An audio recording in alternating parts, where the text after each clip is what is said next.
and Roy's life went through certain important changes.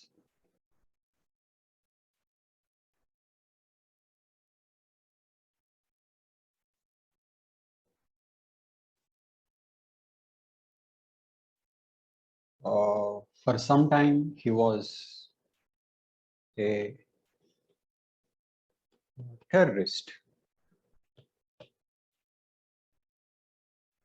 and next he became a Marxist, and later he tried to evolve his own philosophy.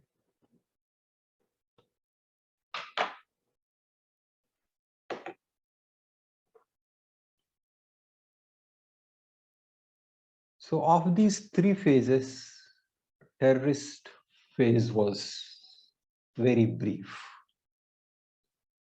This is how you can explain.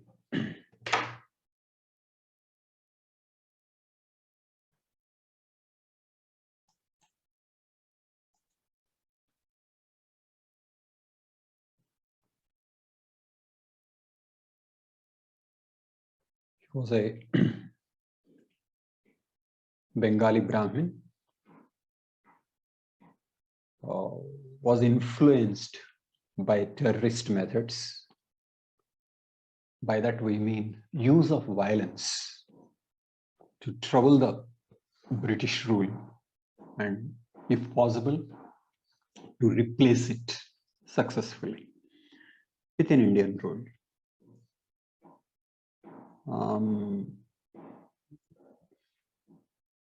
The British were trying to catch him, and it was in that context he escaped to the US. And in the US, he was influenced by socialism. So he came across Marxist literature in the US. And after that, he went to Mexico. And he took part in the formation of Mexican Communist Party. Okay. And as its member, went to Moscow to take part in the Second Congress of the Communist International.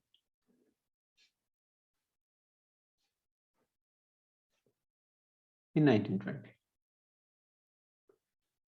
There, he offered certain critical comments on Lenin's draft thesis on the national and colonial question.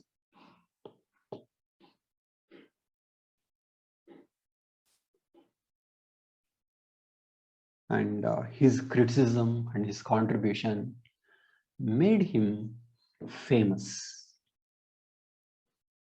in the Communist Party circles. It endeared him to Lenin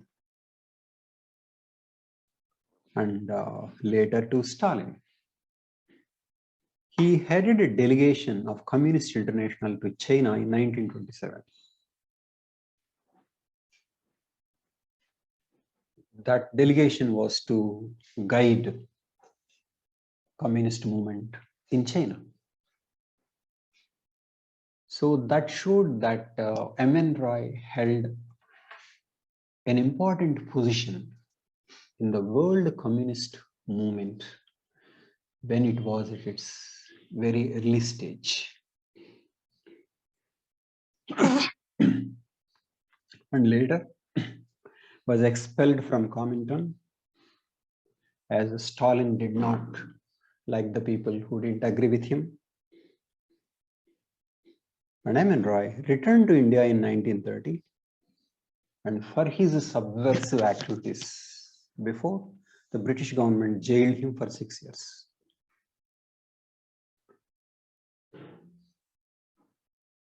And when he came to India, he was a member of Congress. He was a member of Congress during 1930 to 40. But even with Congress, he was disillusioned and he founded a radical democratic party, but even that was dissolved in 1948. He's lost any belief in party politics and founded a new ideology called radical or new humanism.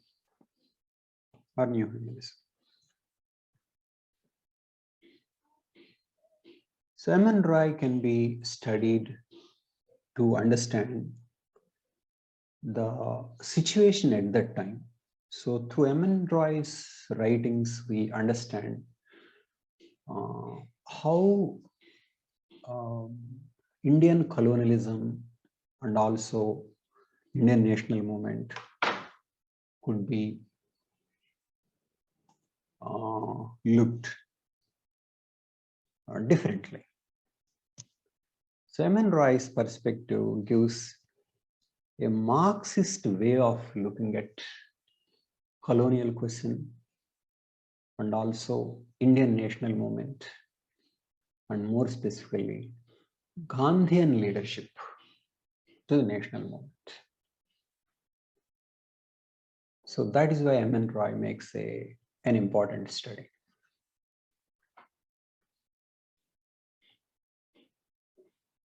Okay. How did M.N. Roy look at the colonial question?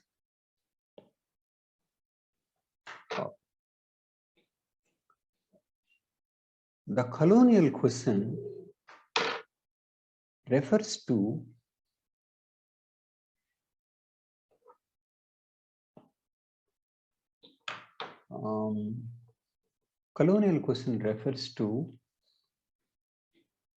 what should be the stand of the communists towards the issue of colonialism as well as nationalist movements going on in the colonies. So how should one look at a nationalist movement like the one led by Gandhi? So that was the question. But what is the issue here? How would communists think differently from, for example, the way Indian textbooks have been written? The communist take on these issues is different. For example, the way Indian textbooks dealt with freedom struggle is something like this.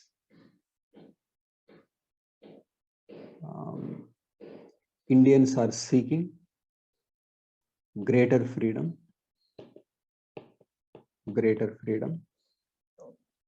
and then there is an opposition from colonial masters. So Indian textbooks more or less take this as Indians versus the British.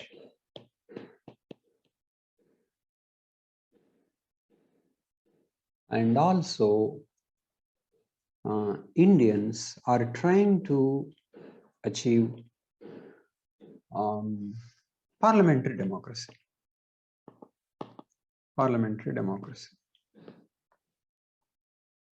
Okay. But is this the way the communists look at the issues? No. Communists look at things in terms of class struggle.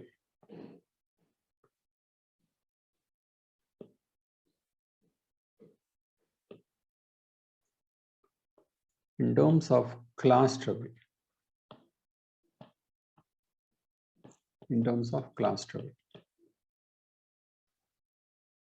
Okay. They don't believe in nationalism or nation as an important identity, as an important identity. So Marxians everywhere think in terms of the classes, not in terms of nations. Whereas anti-colonial struggle was going on along national lines. So how should one look at this? Okay.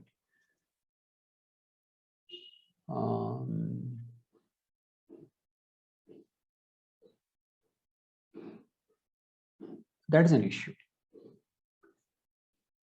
So let us see how, for example, Lenin looked at this.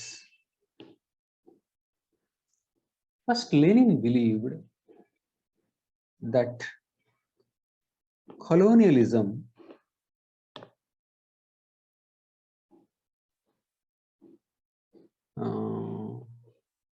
is a result of imperialism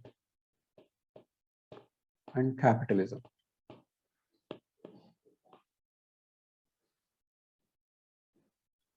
So imperialism would be threatened first, according to Lenin, in the colonies. So great changes to capitalism and imperialism could take place through colonies.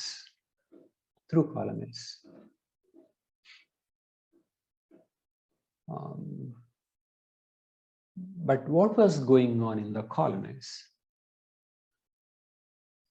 Anti-colonial struggle is discussed in terms of classes.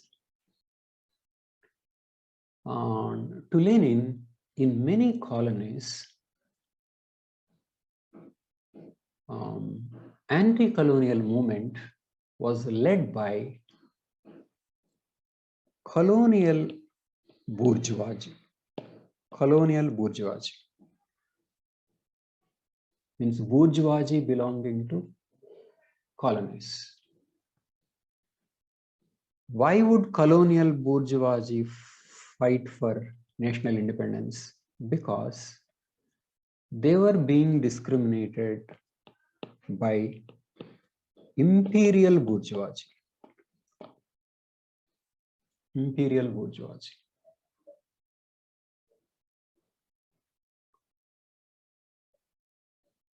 Okay. So to avoid the discrimination, they want more rights. So the bourgeoisie in the colonial countries, you can call them native bourgeoisie or nationalist bourgeoisie. So these bourgeoisie want to include other classes. Other classes can be petty bourgeoisie, middle classes and other classes, and launch a common struggle against colonialism. So it means, to Lenin, upper classes are mobilizing the lower classes in the name of nationalism. Okay. But what would upper classes want? Upper classes don't want socialism. Upper classes only want to retain the old structure, but with themselves as the rulers. So if the situation was like that, or understood to be like that, what should communist parties do? What should be the position of the Communist International? Okay, that was Lenin's question. So Lenin's solution was, because nationalist bourgeoisie was trying to mobilize and trying to launch a movement against colonialism, let the communist parties side with them, but temporarily. Because the aim of the Communist Party would be different from the aim of the bourgeoisie parties. The Communist parties should establish socialism, whereas bourgeoisie might want to go for parliamentary democracy, in which they would be in a position to influence the political system, by which true democracy would not be there. It would be ruled by the rich classes. So, temporary alliance with the bourgeoisie in their anti-colonial struggle was Lenin's idea.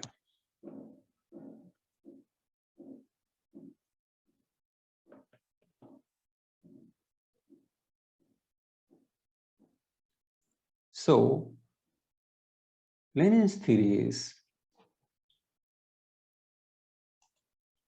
anti-colonial struggle would break imperialism. So, Comintern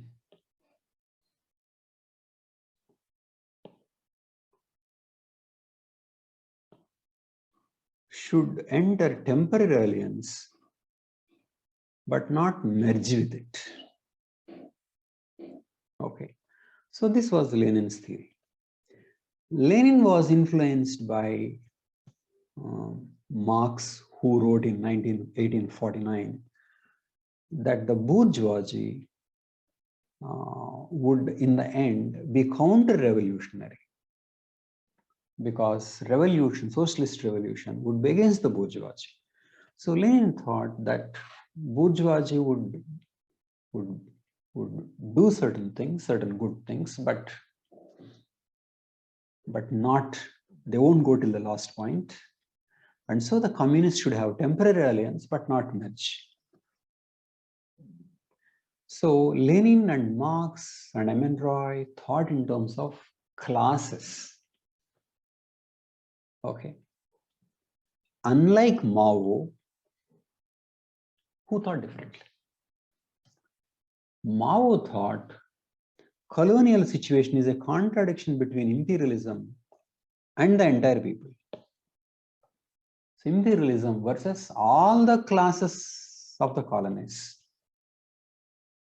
So Mao could see that nationalism was an important point, but Marx and Lenin did not think so, and Lenin and Roy also did not think so. Okay. So what was Lenin and Roy's counter thesis to Lenin's thesis?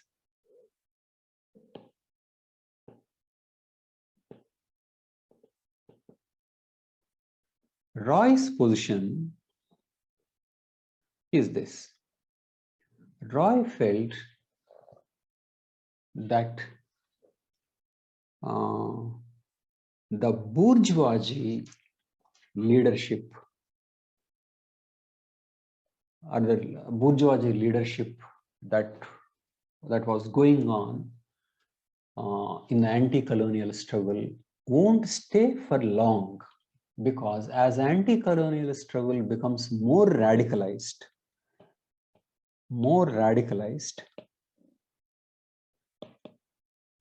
bourgeoisie will be eliminated and other classes will come. So it is here Communist Party would lead. Okay. So Roy felt that Lenin's position, if accepted, meant once for all acceptance of subordinate position of the communist parties. So according to Roy, going by this thesis, Congress won't be able to lead the people till the last point. Congress would be eliminated because Congress was being led by the bourgeoisie. And as the militancy grows, bourgeoisie would be thrown into the dustbin of history. only the communists would lead to the final victory. Okay. So, but how would that be possible? Nationalist revolution should be indistinguishable from socialist revolution and be led by a proletarian party. Okay. So, Roy believed that communists had greater and immediate role in the sense that the present leadership won't be able to provide leadership for long because of increasing radicalization, and the communists should take over the leadership and lead the country to the independence and beyond. Okay. So this thesis was also adopted in the Second Congress, and Roy was interested with the leadership of communists in India. Okay. So this was Roy's position regarding the colonial question. So it is with this mindset M.N. Roy looked at Indian freedom struggle also. Okay.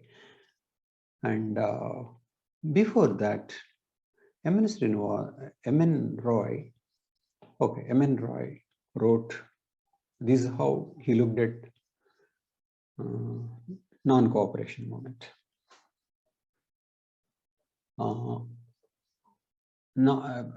M.N. Roy liked non-cooperation movement first. He praised Gandhi.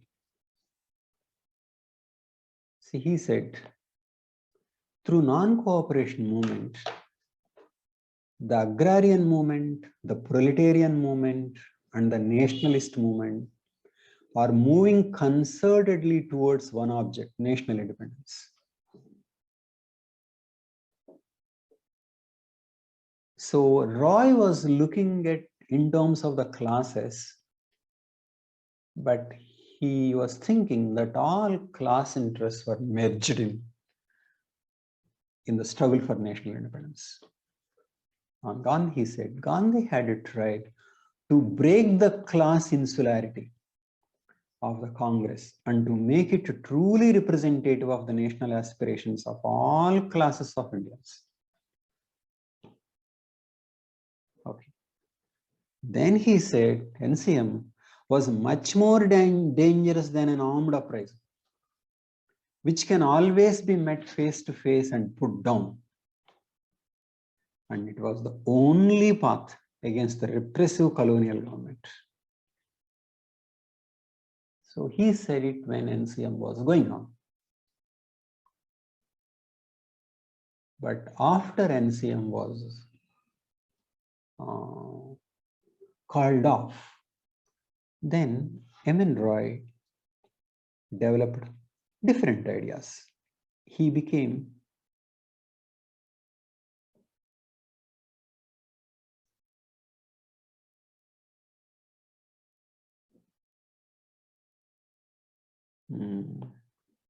very critical. He said, non-cooperation has failed. The charkha has been relegated to its well-deserved place in the museum. M.N. Roy had always been against Gandhi's opinions on technology and Gandhian ideal of development. The spirit of the people cannot be raised by such impotent tactics, nor is the government terrorized. Next he says, Gandhism is the acutest and the most desperate manifestation of the forces of reaction trying to hold their own against the objectively revolutionary tendencies contained in the liberal bourgeoisie nationalism. The impending wane of Gandhism signifies the collapse of the reactionary forces and their total elimination from the political movement. He wrote in 1922 in book India in Transition. So, calling of NCM to M.N. Roy would a step towards the collapse of Congress. And when Swaraj is won, he said the defeat of orthodox Gandhism is complete and final.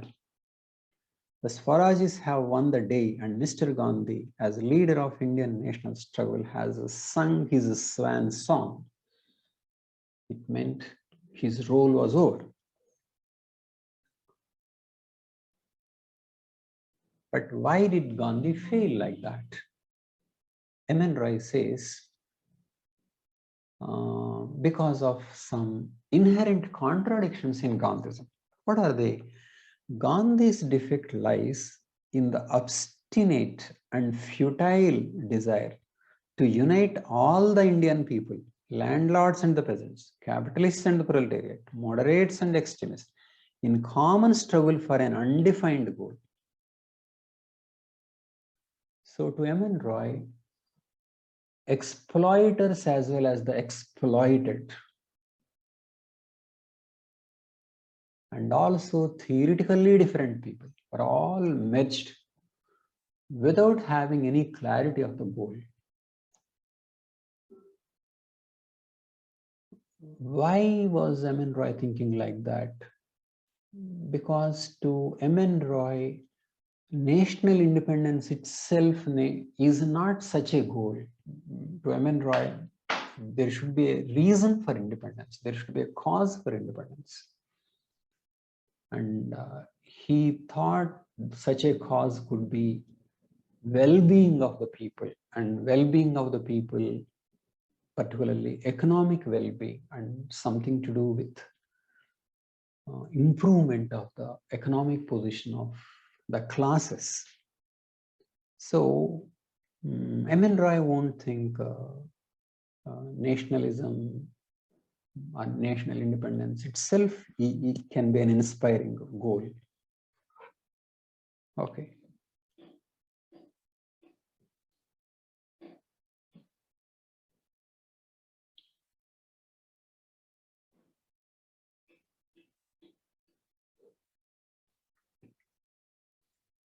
Okay.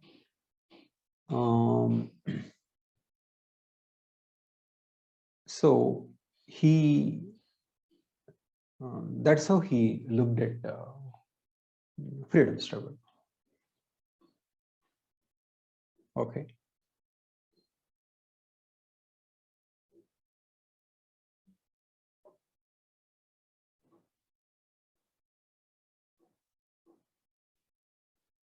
This is what he said. I mean, the movement for national liberation is a struggle of the native middle class against the economic and political monopoly of the imperialist bourgeoisie. Imperialist bourgeoisie. Okay. When the working class will begin the struggle earnestly, it is expected to be more of social nature than a political movement for the national liberation. Since 1918, the Indian movement has entered this stage. It may still have an appearance of a national struggle involving the mass of the population, but fundamentally it is a social strife, the revolt of the exploited against the exploiting, the respect for the national. Okay. So this is what he thought, and he wrote one detailed book on Indian polity and economy in 1922. It was titled India in Transition. India in Transition. This is his theoretical work. And this is the first systematic exposition of Marxist view of Indian history. Economic research was done by Abani Mukherjee.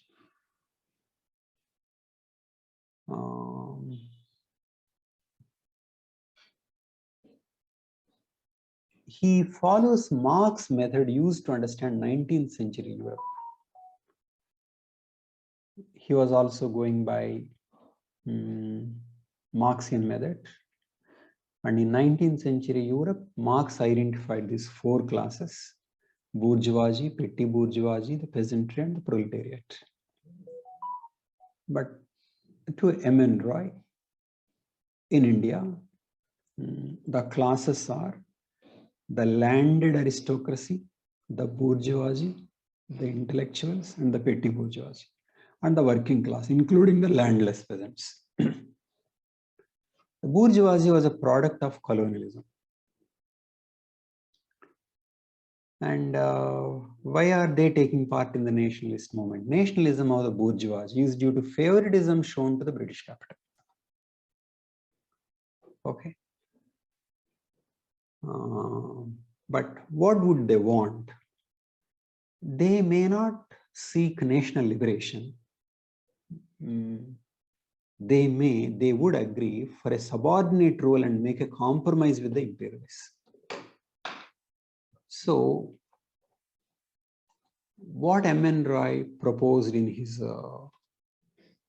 alternative thesis to the colonial question in the Second Congress of Comintern was given a detailed treatment in his book India in Transition, where he divided India into these classes and explained the motivation of the national bourgeoisie, and then why this bourgeoisie might go for a compromise with the imperialist bourgeoisie and would not really seek liberation. Okay. So this is how M.N. Roy thought in terms of classes and the motivation of these classes and the nature of Indian freedom struggle, and what Gandhi was trying to do, how Gandhi was trying to gloss over these inherent contradictions and why he was bound to fail, and why Congress won't be able to lead the people to independence. So that was how M.N. Roy thought about this issue.